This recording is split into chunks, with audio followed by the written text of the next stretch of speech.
नमस्कार. महर्षी पतंजलींनी मानवाच्या आनंदी जीवनासाठी अष्टांग योग सांगितला आहे. आणि या अष्टांग योगापैकी अष्टांग योग म्हणजे 8 अंग. त्यातली आपण 3 अंग आत्तापर्यंत मागच्या व्हिडिओमध्ये बघितली. पहिले जे होतं ते यम म्हणजे समाजात वागताना काय करावं, नियम म्हणजे स्वतःसाठी अंतर्गत नियम काय असावेत, आणि तिसरं आपण बघितलं होतं आसन, बसताना कसं बसावं. आता ही 3 अंग बघून झाली, ही पूर्वतयारी होती. आता जे चौथं अंग आहे ते खूप महत्त्वाचं आहे, ते आहे प्राणायाम. आता प्राणायाममध्ये हा शब्द आला कसा, तर प्राणाचा विस्तार किंवा प्राणाचं नियमन. आता आपण खरं म्हणजे काय आहोत, तर आपण आत्मा आहोत आणि आत्म्याचं रूप म्हणजेच प्राण आहे. आपण म्हणतो याचं प्राण गेला म्हणजे नक्की काय गेलं, तर त्या शरीरातनं आत्मा निघून गेला. तर प्राण हे आत्म्याचंच रूप आहे. आता आपल्यात ही जी प्राणशक्ती आहे ती नियंत्रित करण्याची, त्याचे विस्तार करण्याचा जो अभ्यास आहे तो आहे प्राणायाम. प्राण आयाम असा त्याचा खरं म्हणजे व्युत्पत्ती आहे. या प्राणायामामध्ये बऱ्याच जणांना असं वाटतं की फक्त ही श्वासाची हालचाल आहे, त्यातनं काही फक्त शारीरिक असे आपल्याला फायदे होतील आणि म्हणून सगळे त्या दृष्टीने प्रयत्न करतात. हरकत नाही, पण त्याच्या पलीकडे जाऊन खरं म्हणजे या प्रत्येक प्राणायामाच्या मागे काही आध्यात्मिक असं रहस्य दडलेलं आहे. आणि ज्या मार्गांना, ज्या लोकांना आनंदी व्हायचं आहे, आध्यात्मिक मार्गाने आनंदी व्हायचं आहे, शाश्वत आनंद मिळवायचा आहे, तात्पुरता नाही, त्यांना या अष्टांग योगातल्या एक एक पायऱ्या समजून घ्याव्या लागतील, त्या पायऱ्या चढाव्या लागतील. आपल्याला एकदम शेवटच्या पायरी समाधीवर जाता येणार नाही, तर आपल्याला एक एक पायरी चढत अतिशय चिकाटीने पुढे जावं लागेल, समजून घ्यावं लागेल. तर आता ही चौथ्या पायरीमध्ये मुख्यतः 4 असे प्राणायाम सांगितलेत. त्या प्राणायामांमध्ये नाडी शोधन आहे, भस्त्रिका आहे, उज्जाई आहे आणि भ्रामरी आहे. असे 4 महत्त्वाचे प्राणायाम यात सांगितले आहेत. आता हे कसे करावेत यावरती भरपूर व्हिडिओज आहेत. मला असं वाटतं ते कसे करावे त्याच्यावरती माझ्या व्हिडिओमध्ये वेळ घालवण्यात काही फारसा अर्थ नाही आहे.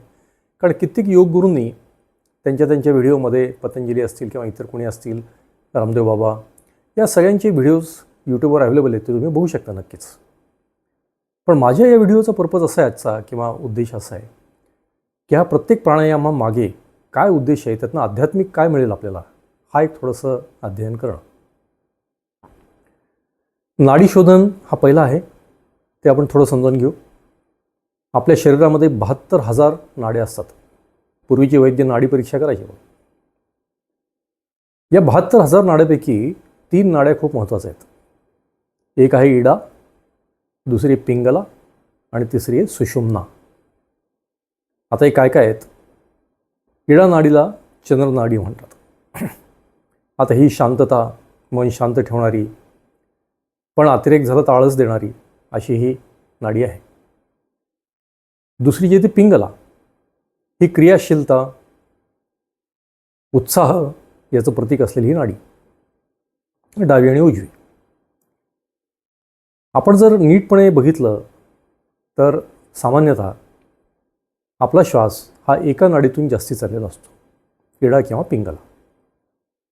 म्हणजे एकतर आपण थोडंसं शांत किंवा आळसाकडे झुकणार असतो, किंवा आपण अति क्रियाशील असतो. पण जेव्हा या दोन्ही नाड्या संतुलित होतात, म्हणजे दोन्हीकडनं श्वास सारखा जातो, त्यावेळेस आपली तिसरी नाडी उघडते, ती आहे सुषुम्ना. आता या सुषुम्ना नाडीचं वैशिष्ट्य काय आहे, तर ही संतुलित नाडी आहे. याच्यामध्ये माणूस कार्यरत आहे, पण तो शांतपणे. बुद्धी आणि भावना याचं संतुलन आहे. पसायदानामध्ये एका ठिकाणी ज्ञानेश्वर माऊलींनी खूप छान म्हणलं आहे, मार्तंड जे तापहीन. म्हणजे तो सूर्य पण आहे, सूर्य तर आहे, तेजस्वी पण आहे, पण तो चंद्रासारखा शांतपणे. अशी अवस्था जर आपल्याला हवी असेल तर आपल्याला हे नाडी शोधन करायचं. कसं करायचं? थोडक्यामध्ये एका नाकपुडीने श्वास घ्यायचा आहे आणि दुसऱ्याने सोडायचा आहे, दुसऱ्या नाकपुडीने घ्यायचा आहे, दुसऱ्याने सोडायचा आहे, डावे आणि उजवे असं आपल्याला करत राहायचं आहे. तर याला आपण नाडी शोधन म्हणतो. या नाडी शोधन प्रक्रियेतनं आपण या क्रियाशीलता आणि आळस याच्यापेक्षा तिसऱ्या अवस्थेत जातो, ते आहे साक्षीभाव. तर साक्षीभावामध्ये जाण्यासाठी आपल्याला हे नाडी शोधन हे खूप महत्त्वाचं आहे. त्यानंतरचा प्राणायाम आहे भस्त्रिका. भस्त्रिका म्हणजे काय? श्वास आत घेणं आणि वेगाने बाहेर सोडणं.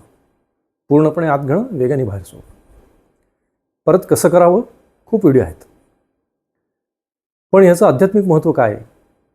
तर आपल्यातलं जे जडत्व असतं, जो आळस असतो, जो तमोगुण असतो, तो जाळून टाकणारा भस्त्रिका आहे, भस्म करतो. साधनेच्या दृष्टीने आपल्याला साधकाला कुठेही आळस करून उपयोग नाही. त्याला कार्यरत राहायला पाहिजे, कायम साधनेच्या मार्गावर चालायला पाहिजे. आणि त्यामध्ये तमोगुण हा सगळ्यात मोठा शत्रू आहे. तर असा जो तमोगुणी शत्रू आहे त्याचा नाश करणारा असा प्राणायाम आहे, त्याचं नाव आहे भस्त्रिका. त्यानंतरचा प्राणायाम आहे उज्जाई. उज्जाई म्हणजे विजय मिळवणारी. श्वासाचा आवाज समुद्रासारखा येतो हे करताना, म्हणून याला उज्जाई असं प्राणायाम म्हणतात. हा उज्जाई प्राणायाम काय करतो? तर आपलं जे रक्तदाब आहे तो कमी करतो, अस्वस्थता कमी करतो, आणि आपलं मन जे सतत पळत असतं, वेगवान असतं, एक विचार, दुसरा विचार, तिसरा विचार हे सतत चालू असतं, त्याला तो ब्रेक लावतो. म्हणजे मनाचा वेग शांत करतो. आणि आज खूप आवश्यक झालं आहे, कारण आपलं आजकाल मन इतकं वेगाने पळत असतं की आपल्याला थांबायला वेळच नाही. आणि आपल्याला जर आध्यात्मिक रीतीने पुढं जायचं असेल तर सगळ्यात पहिल्यांदा आपलं मन शांत झालं पाहिजे. तर मन शांत करणार असा हा उज्जाई प्राणायाम आहे. आणि शेवटचं आहे भ्रामरी. भ्रामरीमध्ये आपण डोळे मिटून बोटं डोळ्यावरती ठेवून एका पर्टिक्युलर वेनी डोळ्यावर ठेवून आपण मधमाशीसारखा आवाज काढतो, म्हणून त्याला भ्रामरी म्हटलं जातं. आता हा जो भ्रामरी प्राणायाम आहे तो आपल्याला बाहेरचे आवाज बंद करून आतला आवाज ऐकायला प्रवृत्त करतो. आणि शेवटी जो आपल्याला साधनेच्या शेवटी जो अनाहत नाद ऐकू यायला पाहिजे आपल्याला ओंकाराचा, तो ऐकू येण्यासाठीची एक पायरी म्हणजे हे भ्रामरी प्राणायाम. तर आज आपण असे 4 प्राणायाम बघितले: नाडी शोधन, भस्त्रिका, उज्जाई आणि भ्रामरी. कसे करावेत मी प्रत्येकदा सांगतो की या व्हिडिओमध्ये मुद्दाम मी केलेलं नाही, कारण एक त्याच्यावर खूप व्हिडिओ अवेलेबल आहेत आणि मी काही योगगुरू नाही. त्यामुळे कसे करावं हे ज्या त्या योगगुरूंकडून शिकलेलं चांगलं.